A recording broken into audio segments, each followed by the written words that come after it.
Welcome back to another video. I'm still feeling under the weather a bit, but I feel a lot better than yesterday, but I feel a lot better now. Today's video is going to be about my experience spending 8 hours on stream, live, grinding Omni X. We're going to be talking about some negative things about the game, and then also some positive things. You know, I'm trying to be a little bit fair. Like I want to say like, well, what I did like, what I didn't like. And how much money do I get if I kill myself? 150 bucks, yo. Oh man. But yeah, let's just get straight into the video. I did grind from 0 to 1,150 levels right there. I really like live streaming. It was like super fun talking to chat, you know, playing with you guys, grinding together and all that shit. But there were definitely some downsides and some upsides when I was playing. But the first one on the list is the quest XP seems very random. And what I mean by that is, so in the stream, the best way to get from level 0 to level 75, at least from what I've been told, is just to do the level 0 quest. So this is in fact the best way to level up from level 0 up until level 75. And you can see in the actual description here, it literally says the XP you gain for the level 0 quests is 100. But then you can see right here, the level 50 quests, it gives 175. So it's not even double from the level 0. And this is a lot easier to do than this one. I don't actually know if that's a good or bad thing, because on one side of the spectrum, that means you're not always stuck to one quest. You know, you don't have to always do this one quest. On the other side of the spectrum, why would you do the other quests when literally the level 1 quest is better than the level 25 or level 50? I don't know, something to think about. Like for me personally, I wish there was maybe more of a gap. I mean, it all ties down, it all goes back to like the max level being so high. But yeah, that was one of my problems, where it's like the quest XP reward seems very, you know, not very balanced out. But the other thing that I noticed with the mission raids here is a lot, or like at least 2 of them, I know it doesn't lead to the actual place. So let's see this one, primary instincts. But okay, here you can see here, primary instinct, it leads you to this like school near the playground, which is very concerning. But it does, it's the actual quest is not right here. Okay, so the actual quest is, but yeah, across this building right here, there is this museum, and this is where you actually do the raid. There's a really fat, big back T-Rex here. Bro, what the fuck? But yeah, for the actual quest, you talk to this guy, the museum scientist. Another example is the Limax's quest one. It tells you to go right here. You can see here, there's like nothing back here. There's no one to actually like talk to. There's nothing back here. And the actual quest is you go past the smoothie place, and you should see a little gate right here.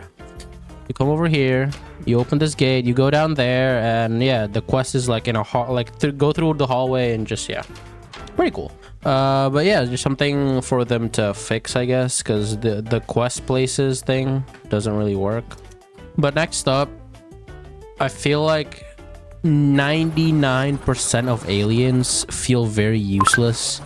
In a raid, the most alien you would use is probably like Arctic Guana, or maybe like Frankenstrike, because it feels like other aliens don't really have the same value as those two. But I guess that's not really like a bad thing, because it would allow, you know, like, oh, some aliens are maybe better at this than that. But all the raids involve fighting, so I feel like a way to solve that would possibly be like maybe making raids specifically only allow only allow specific aliens. Like, let's say the Dr. Animal one can only use forearms, stingfly, or I don't know, someone from that I don't know what Ben used in that episode. I don't know. There's some way like make a way so that a player would be able to use every single alien. But yeah, like maybe make like specific raids only be able to use specific aliens, you know. But next up we have the Kraken or world bosses only allow one drop. So during the stream, anytime I try to go against the Kraken, other players would just kill it instantly. Like there was this one time in stream where it had the notification of like, oh, the Kraken spawn, but like a second later it said, oh, this person already got the Kraken drop. And I feel like that's not very fair towards even endgame players. I feel like maybe like, you know how GPO or like other games does like a damage counter on the boss? Maybe I feel like the top 3 should get the drop. I don't know, just some way so that like more people can get it, I guess. I don't know if that's just a me thing. Let me know. Maybe there's just my skill issue for not doing enough damage. But next up, Swords does 10x of an alien damage. In this stream, the main reason why I could speedrun is because I got goats. You guys were the goats, you know. You guys had the sword that you get from the Kraken. I don't really know which sword it is, but there was a sword that literally one shot at the boss. I don't have it with me, but it did like a settle thing. I don't understand how that was balanced like at all, while my aliens do like brain damage compared to them, which was very odd, very unfortunate. Next up in the list is the fact that the combat or movement doesn't feel dynamic. It doesn't feel very fun, you know, like especially when fighting a boss. Like there's no reason to dodge. Like I just tank every single boss attack. But when I first started playing, it was kind of an issue, so like I had to dodge. Even the dodging doesn't feel that good. For me, the key to a fun game is the combat, like great combat, great movement, you know, something to get my blood going. I do hope one day a game would have a really fun combat for me to try.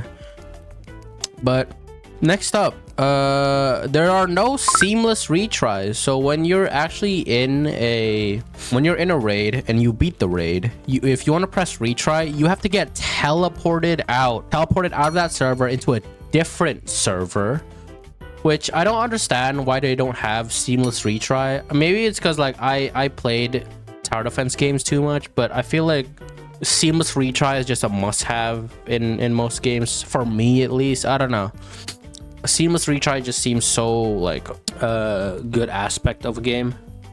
But yeah, next up we have the classic level thing.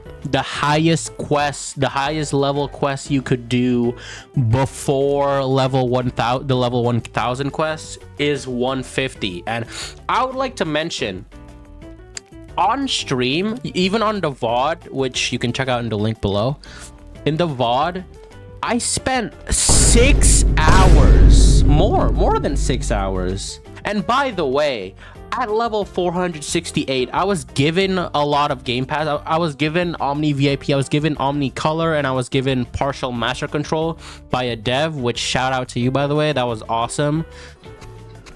Guys, Son kicked the content creator instead of the other players. Yo, that's so true.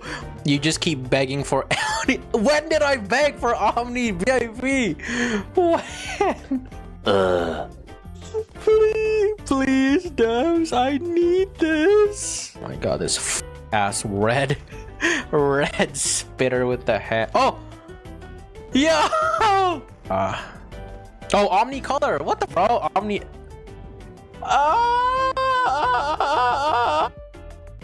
But I appreciate it. You know, you saved me a lot of time. Thank you, Dev. Everyone comment W Dev in the comments below. But yeah, I got Omni VIP at level 468. 3 hours later, I'm max level. I feel like leveling up shouldn't take that long. I don't know. Like, that's the main issue. Literally, is there are no quests between 150 and 1000. I'm pretty sure if I didn't get Omni VIP, the stream would have lasted a lot more than 12 hours. I don't know. The villain and hero shit felt very confusing. In the stream, I only did the villain hero shit like once. I think I robbed a bank and I like robbed a train or something. But it was very confusing for me because like there was no clear indications on like what to do when that shit happens, or like what like, you know. But I don't know. I haven't been really checking my villain event thing. Maybe it shows up there. I don't know. But in the stream, I only did it like once or twice because the dev showed me how to do it, and I was like, it'd be cool if I could figure the shit out on my own. But yeah, it was very confusing. It could be cool though. But yeah, that was like that's my main like complaint about this game. Again, like it's just levels, you know. I was streaming for 8 hours, and I spent 5 hours and I was level 400 in those 5 hours. The next 3 hours I got max level because I got Omni VIP by the dev, which again, thank you, dev. But yeah, that was all the negative shit I could think about, that I thought about while I was streaming. But let's move on to actual good, that I like, the positive shit that I thought of while I was streaming. The number one thing being aliens have a somewhat unique moveset. So some aliens like gray matter, you know, wildvine, they got some really cool shit going on for them. And there's the in feedback who can do like a full-on, can do like a spirit bomb. It's very cool. Next up, we have the hero villain shit. Could actually be cool if it was balanced, you know. I feel like there's no way the hero villain shit is like you get money and XP from them. There's no way you get money and XP better than doing quests. I mean, I guess it would be more balanced if the villain hero shit did give less XP. But I feel like the difference should not be that big, so that, you know, like if I don't want to do the same fuck ass quest for 60 years, I can do a different one. But I don't know. I'm stupid, guys. I don't know. I did the hero, I did the villain shit once, and I thought that's pretty cool, but it didn't give that much XP. So why would I do this? You know, maybe it gives money. Maybe money will play a bigger part in the future, because right now money isn't really used for anything that I know of. Let me know in the comments. But yeah, I don't think money is used for anything. But yeah. But next up, we have unique places for quests. So in the missions, I really like, look, let me show you real quick. So right here, we can go back to the Limax place. I don't know why I de-transformed there. Limax place. We go down here. There's like this cool like cave thing, and inside there's like a little place. Like inside here, there's this whole place that looks really cool, and you could talk to this old man for the actual quest. And then over at the right here, over at the level, oh shoot, level 150 quest, there's like this whole place here, which I wish they kind of expanded this a bit more, not just a whole hole in the ground. Maybe like make the wood, and like this would be in the campsite, you know, like a campsite over there. But down here, you know, there's the hole right here. You go through here, like this is kind of long too. Like I wish they made it a bit smaller, or like have something in the middle here. It's a bit too long. But over here, this is like, oh, this is where you do this is the raid place. Like the actual raid looks like this, which I wish it changed the map. But no, this is actually still pretty cool. But yeah, it's a very cool place, like in the map, to have that. The quest places are very unique in my opinion. There's also the cannonbolt one. It's very cool, to be honest. But yeah, very unique places. I just wish the world wasn't so barren. Like everything feels so far apart, and it feels so barren in the midpoints. But yeah. Thanks for listening to my rant about shit. I don't know if this is, you know, good content or not, but yeah. Thanks for watching. I'll see you guys next time. Peace.